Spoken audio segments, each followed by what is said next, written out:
Friday, October 11th, 2024, St. John the 23rd. Focus. He casts out demons by Beelzebul, the prince of demons.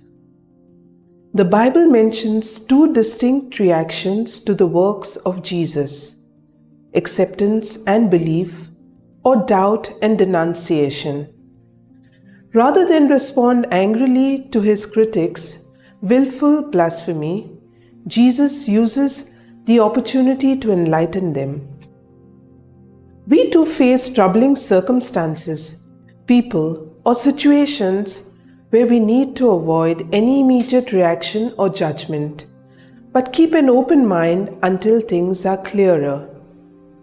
This is most necessary when it involves a person we already have a negative opinion of. We must listen patiently before judging. For years, I struggled to overcome a judgmental attitude, finding fault with someone's physical appearance or doubting their sincerity when they offered help or made a suggestion.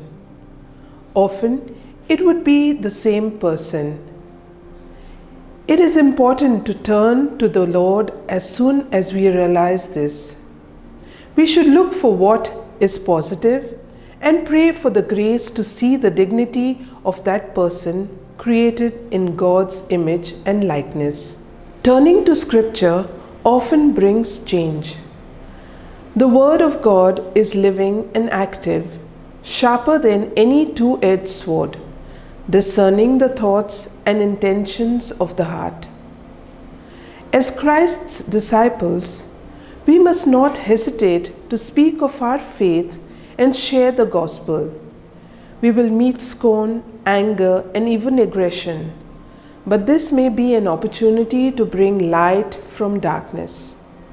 Fruit: if the Lord is with me, what evil can I fear?